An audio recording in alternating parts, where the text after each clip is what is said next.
Assalomu alaykum, hurmatli pensionerlar, nafaqa olayotgan fuqarolar va ota-onasining pensiyasi bilan shug'ullanayotgan yaqinlar. Men bugun sizlarga juda muhim masalani tushuntirib bermoqchiman. Pensiya pulini vaqtida olish, qayta hisob-kitob qilish, ortiqcha ushlab qolishlarning oldini olish va hujjatlardagi xatolar sababli puldan ayrilib qolmaslik masalasi. Bu ma'lumot har bir pensionerga tegishli. Chunki bitta kichkina xato ham oyma-oy olinadigan pulga ta'sir qilishi mumkin. Shuning uchun videoni oxirigacha ko'ring, hoziroq kanalga obuna bo'ling va like bosib qo'ying. Chunki men oddiy tilda amaliy misollar bilan nimalarga e'tibor berish kerakligini batafsil aytaman. Avvallari ko'pchilik pensionerlar pensiya tayinlangandan keyin hamma ish tugadi, endi davlat o'zi hisoblab, o'zi to'lab boradi deb o'ylardi. Qisman bu to'g'ri. Chunki pensiya tayinlangach har oy belgilangan tartibda to'lov amalga oshiriladi.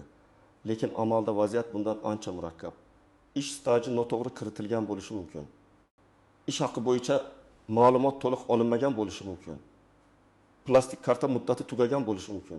Yashash manzili o'zgargan bo'lishi mumkin. Yoki pensionerning ma'lumotlari bazalarda bir-biriga mos kelmasligi mumkin. Hozir ko'p jarayonlar elektron tizimlar orqali tekshiriladi. Bu bir tomondan yaxshi. Chunki navbatlar kamayadi, ma'lumotlarni solishtirish osonlashadi, ayrim hujjatlar avtomatik olinadi. Lekin ikkinchi tomondan elektron bazada xato bo'lsa, u xato ham avtomatik ko'rinadi. Masalan, inson 35 yil ishlagan, lekin tizimda 28 yil ko'rinayotgan bo'lsa, pensiya hisobida farq paydo bo'lishi mumkin. Yoki oldin ishlagan korxona yopilib ketgan, arxivga ma'lumot topshirilmagan, ish haqi dalolatnomalari topilmagan bo'lsa, pensioner o'z haqqini to'liq isbotlashga majbur bo'lib qoladi. Men shuni alohida ta'kidlayman. Pensiya masalasida baribir bo'ladi deb yurish eng katta xatolardan biridir. Har bir pensioner o'z pensiyasi qanday hisoblanganini, qaysi ish staji inobatga olinganini qayta hisoblashga asos bormi yo'qmi? To'lov qayerga tushayotganini va hujjatlar to'g'riligini bilishi kerak. Chunki pul har oy keladi. Farq esa kichkina ko'rinsa ham 1 yil, 2 yil, 5 yil ichida katta summaga aylanadi. Endi kimlar ayniqsa e'tiborli bo'lishi kerakligini tushuntiraman. Birinchi navbatda pensiyaga yaqinda chiqqanlar. Chunki yangi tayinlangan pensiyada xatolar ko'proq uchraydi. Sababi hisob-kitob endi shakllanadi. Ish staji jamlanadi. Eski ish joylaridan ma'lumotlar olinadi. Ayrim davrlar tasdiqlanishi kerak bo'ladi. Agar siz yaqinda pensiyaga chiqqan bo'lsangiz, menga shuncha tayinlashdi, demak shuncha ekan deb to'xtab qolmang. Pensiya miqdorini qanday hisoblashganini so'rang. Stajingiz necha yil deb olinganini aniqlang. Qaysi davrlar hisobga kirmaganini bilib oling. Masalan, bir fuqaro 1985 yildan 2020 yilgacha turli tashkilotlarda ishlagan bo'lsin. Umumiy hisobda 35 yilga yaqin mehnat staji bor. Lekin tizimda 1904 yildan 1998 yilgacha ishlagan korxonasi bo'yicha ma'lumot chiqmagan. Natijada 4 yil staj hisobga olinmay qoladi. Agar fuqaro bu masalani ko'tarmasa, pensiyasi kamroq bo'lishi mumkin. Agar u arxivdan ma'lumotnoma olsa, mehnat daftarchasidagi yozuvlarni tasdiqlatsa, sobiq korxona hujjatlari topilsa, pensiya qayta ko'rib chiqilishi mumkin. Bu yerda gap faqat bir martalik pul haqida emas, har oy olinadigan summaning oshishi haqida ketmoqda. Ikkinchi guruh hali ham ishlayotgan pensionerlar. Ko'pchilik men pensiyadaman, lekin ishlayapman. Bu menga qanday ta'sir qiladi deb so'raydi. Ishlayotgan pensionerlar uchun ham ma'lumotlarni to'g'ri yuritish juda muhim. Ish beruvchi sizni rasmiy ro'yxatdan o'tkazganmi? Ish haqi bo'yicha ma'lumotlar to'g'ri ketayaptimi? Soliq va ijtimoiy to'lovlar bo'yicha bazalarda nomingiz chiqayaptimi? Bularning hammasi ahamiyatli. Chunki keyinchalik qayta hisoblash, qo'shimcha huquqlar yoki boshqa ijtimoiy to'lovlar masalasida shu ma'lumotlar kerak bo'lishi mumkin. Uchinchi guruh boquvchisini yo'qotganlik bo'yicha pensiya yoki nafaqa oluvchilar. Bu holatda oiladagi tarkib, farzandlarning yoshi, o'qishi, nikoh holati, yashash manzili kabi ma'lumotlar juda muhim bo'ladi. Masalan, talaba farzand kunduzgi ta'limda o'qiyotgan bo'lsa, ayrim holatlarda huquq davom etishi mumkin. Lekin o'qish shakli o'zgarsa, o'qishdan chetlatilsa yoki hujjat vaqtida topshirilmasa, to'lov to'xtab qolishi mumkin. Shuning uchun bunday oilalar har yili o'qish joyidan ma'lumotnoma masalasini nazorat qilishi kerak. 4-guruh nogironlik pensiyasi yoki nafaqasi oluvchilar.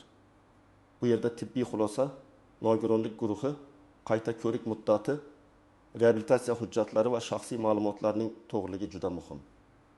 Agar qayta ko'rik muddati o'tib ketsa yoki ma'lumot tizimga vaqtida tushmasa, to'lovda uzilish paydo bo'lishi mumkin. Men ko'p hollarda shuni ko'raman, odam hujjatni olgan, lekin tegishli idoraga yetkazmagan yoki idora yuborgan. Lekin tizimda aks etmagan. Natijada pensioner nima uchun pul tushmadi deb sarson bo'ladi. Bunday vaziyatning oldini olish uchun har bir hujjat topshirilgandan keyin qabul qilinganini tasdiqlovchi belgi. Raqam yoki ma'lumotni olib qo'yish kerak. 5-guruh qishloq joylarda yashovchi eski mehnat daftarchasi bor, lekin elektron ma'lumotlari to'liq bo'lmagan fuqarolar. Aynan shu toifadagi insonlarda staj bilan bog'liq muammolar ko'proq uchraydi. Sobiq kolxoz, sovxoz, kichik korxona, qurilish brigadasi, mavsumiy ishlar, paxta yig'im terimi. Vaqtinchalik ishlar bo'yicha yozuvlar ba'zan to'liq bo'lmaydi. Agar mehnat daftarchasida yozuv bor, lekin muhr noaniq bo'lsa, buyruq raqami yozilmagan bo'lsa, sanad tushunarsiz bo'lsa, qo'shimcha tasdiq talab qilinishi mumkin. Endi raqamli misol beraman. Faraz qiling, pensioner ayolning pensiyasi 1.200.000 so'm bo'lib tayinlangan, lekin uning 6 yil staji hisobga olinmay qolgan. Agar qayta hisoblash natijasida pensiyasi oyiga 100.000 so'mga oshsa, bu bir yilda 1.200.000 so'm qo'shimcha pul degani. Agar farq 200.000 so'm bo'lsa, bir yilda 2.400.000 so'm bo'ladi. 5 yil davomida esa bu 2 million so'mgacha borishi mumkin. Shuning uchun farqi ozgina bo'lsa kerak deb befarq bo'lish noto'g'ri.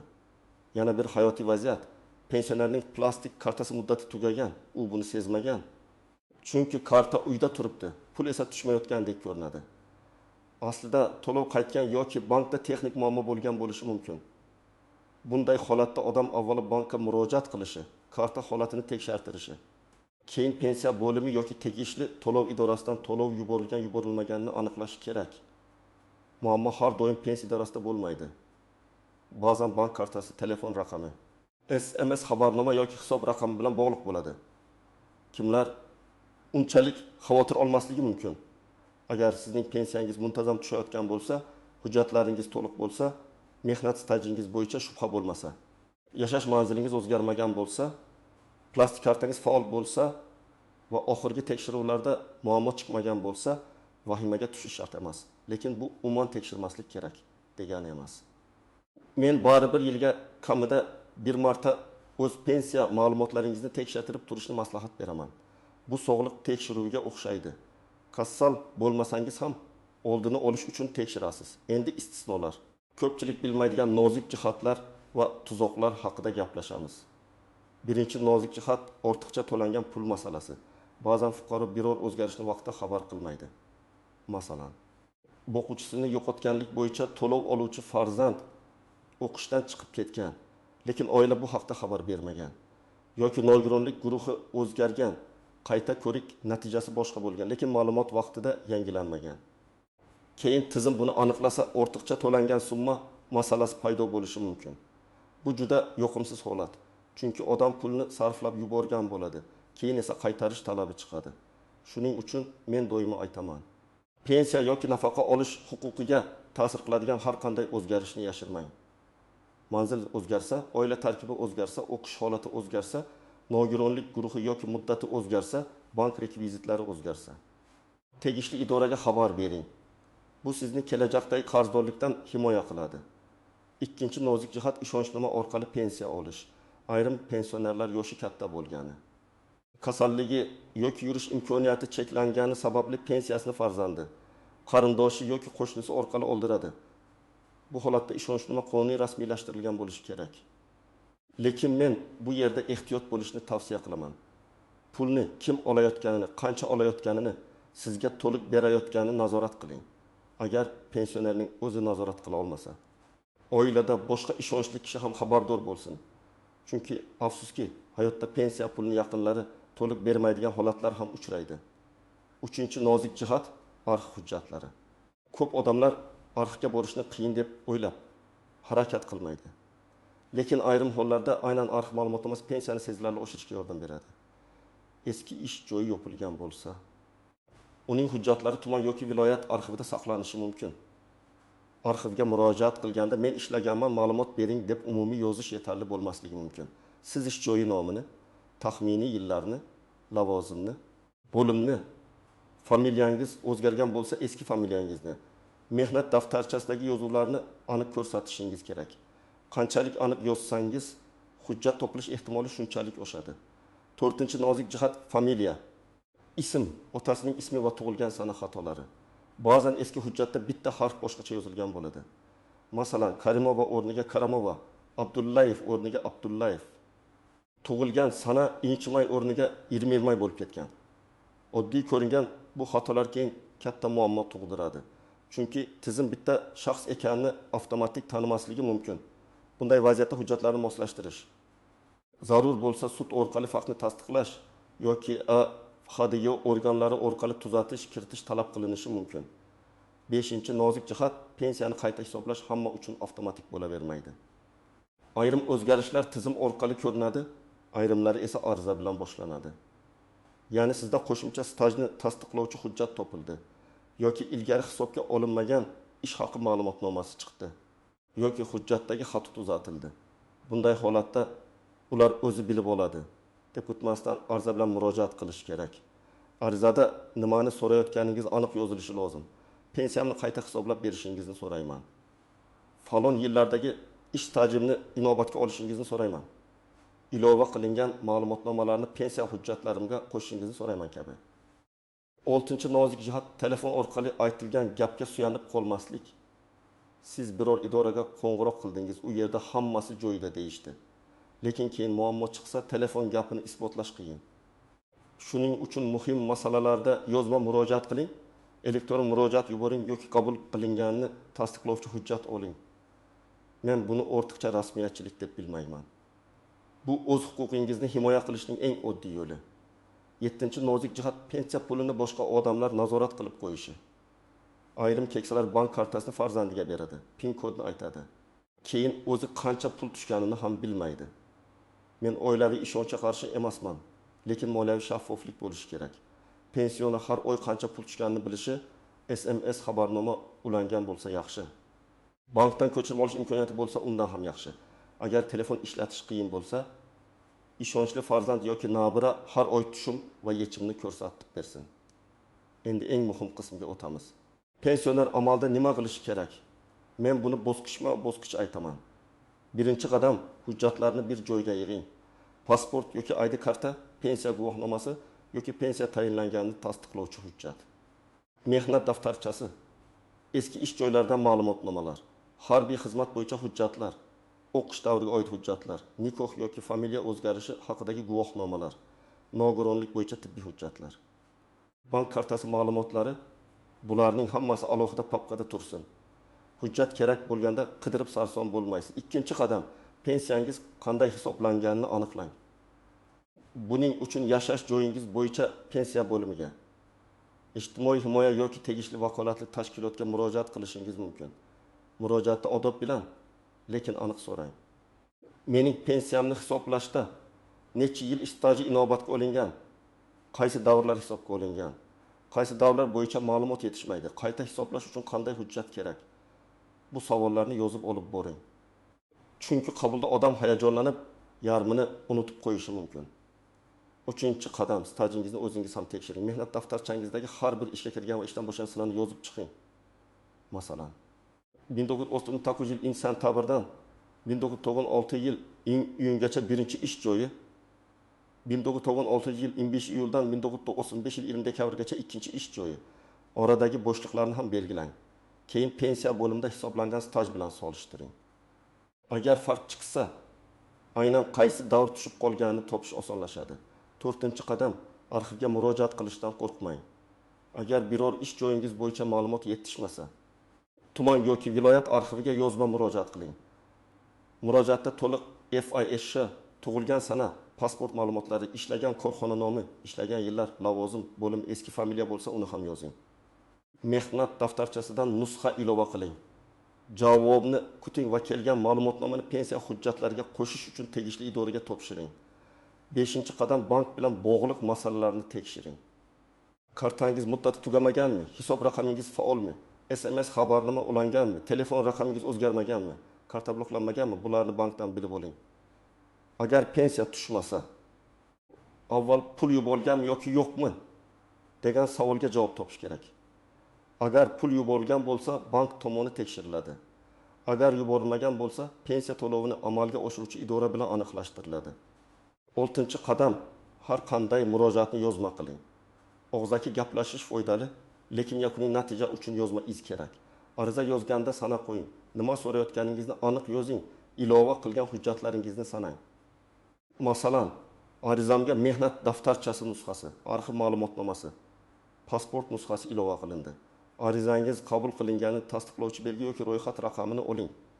Agar elektron murojaat yuborsangiz, yuborilganligi haqidagi tasdiqni saqlab qo'ying. 7-qadam, shubhali qo'ng'iroqlar va firibgarlardan ehtiyot bo'ling. Hech qaysi haqiqiy idora sizdan telefon orqali karta PIN kodi, SMS kod, bank ilovasi, paroli yoki kartaning to'liq maxfiy ma'lumotlarini so'ramaydi. Agar kimdir pensiyangiz oshadi, kodni ayting. Pul tushirish uchun kartangizni tasdiqlaymiz. Jarima bor, darhol to'lang desa, darhol suhbatni to'xtating. Banka yoki rasmiy idoraga o'zingiz qo'ng'iroq qiling. Keksalar firibgarlar uchun eng zaif guruhlardan biri bo'lgani uchun bu masalani oilada ham tushuntirish kerak. 8-qadam, yaqinlaringizdan yordam so'rashdan uyalmang. Pensiya hujjatlari, arxiv, elektron murojaat, bank ilovasi, bularning hammasi yoshi katta odam uchun qiyin bo'lishi mumkin. Farzand, nabira, qo'shni yoki mahalla faollaridan yordam so'rang. Lekin hujjat va kartani berayotganda ehtiyot bo'ling. Nusxa topshirish kerak bo'lsa, asl hujjatni qaytarib oling. Karta PIN kodini hammaga aytmang. Ishonchnoma kerak bo'lsa, qonuniy tartibda rasmiylashtiring.